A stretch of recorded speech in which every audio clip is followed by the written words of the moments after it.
네, 방산 인사이드 동유럽으로 뻗어나가는 K 방산 현황 업데이트 해보겠습니다. 고영욱 기자 나와 있습니다. 고 기자, 우리 이 한국경제TV가 단독 보도했던 루마니아 수출권 지금 이게 실제 현실화가 되고 있습니다, 진짜. 네, 맞습니다. 그 신원식 국방부 장관이 지난 17일부터 지금 루마니아와 폴란드를 차례로 방문을 하고 있습니다. 네. 방산 수출을 매듭짓기 위해서고요. 이 일정에 대해서 이제 저희가 단독 보도를 했었죠. 네. 그리고 실제로 방산 수출이 이루어졌습니다. 신 장관이 이제 안젤 틀보르 루마니아 국방장관을 만난 자리에서 1조 3천억 원 규모의 K9 자주포 패키지 수출이 결정이 됐습니다. K9 자주포 54문과 자주포 탄약을 운반하는 K10 차량 36대입니다.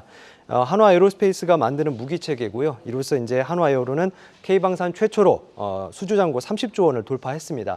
루마니아 자주포 도입 사업의 그 최종 경쟁 모델은 독일과 튀르키예의 그 자주포였습니다. 유럽 방산 기업들의 K방산 견제가 날로 심해지는 가운데서 얻어낸 성과라고 볼 수 있습니다. 너무 뿌듯해하는 거 아니에요? 네. 자, 쟁쟁한 모델들이 굉장히 많았는데 네. 왜 루마니아는 K9을 선택한 것이냐? 왜일까요? 이게 이제 뭐 일단은 이제 루마니아가 지금 그 러시아 우크라이나 전쟁으로 좀 전반적으로 그 동유럽 국가들이 그 군 현대화를 추진을 하고 있거든요. 네. 근데 이전까지 이제 구식 견인포를 운용을 했던 루마니아가 자주포를 운용하기로 한 거는 이런 배경이고요. 그 중에서도 그러면 이제 여러 가지 국가의 그 자주포를 저울질을 하다가 최종적으로 K9 자주포를 결정하게 된 거는 결국에는 이제 그 압도적인 시장 점유율 때문인 것으로 알려졌습니다. 실제로 이제 지난해 K9 자주포의 수출 시장 점유율은 52%입니다.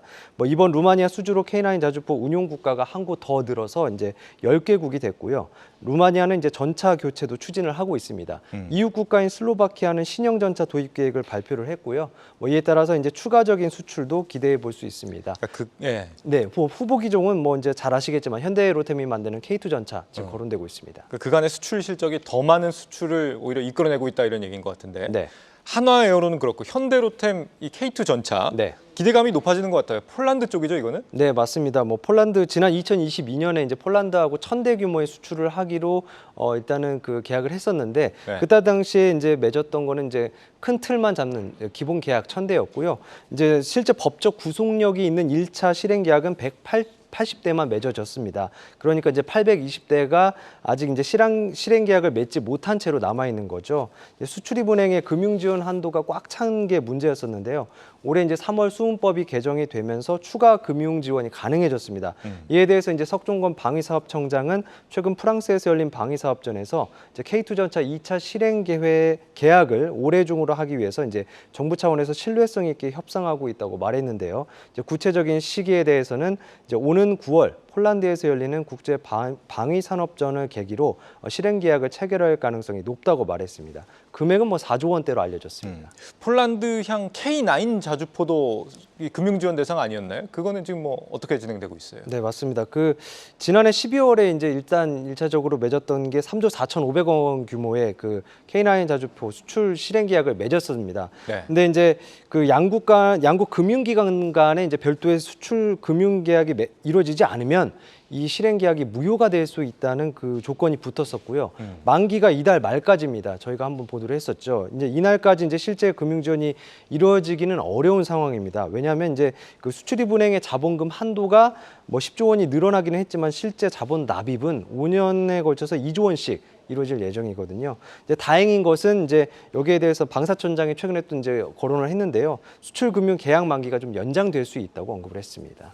이런 상황에서 오늘 또 다른 지정학적 리스크가 지금 불거지고 있는데 네. 정부가 우크라이나에 살상무기 지원 가능성을 시사를 했단 말이죠. 네. 이게 또 방산주에 영향을 줄 수가 있을까요? 네, 그렇습니다. 뭐 북한과 러시아가 이제 군사 동맹에 준하는 지금 이제 그 조약을 체결하면서 이제 대통령실에서 정부 성명을 냈죠. 이제 우크라이나에 대한 이제 무기 지원 문제는 재검토할 예정이라고 밝혔고요. 네. 이는 곧 이제 인도적 물자만 지원했던 기존 방침을 뒤집겠다는 의미로 해석이 됐습니다.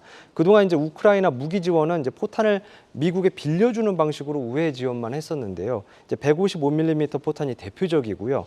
직접 지원을 하게 된다면 이 포탄이 유력합니다. 그리고 이걸 만드는 곳이 이제 풍산이 있고요. 네. 이제 풍산은 안 그래도 이제 포탄 수요가 지금 많아서 연내 생산 능력을 2배 늘릴 계획입니다. 네. 주가는 오늘 뭐 잘 갑니다만 국방 리스크에다가 호재라는 단어를 붙이기는 참 난감한 것 같습니다. 잘 들었습니다. 방산 인사이드 고영욱 기자였습니다.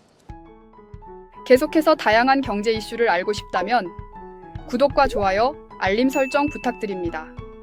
AI 캐스터 권미정이었습니다.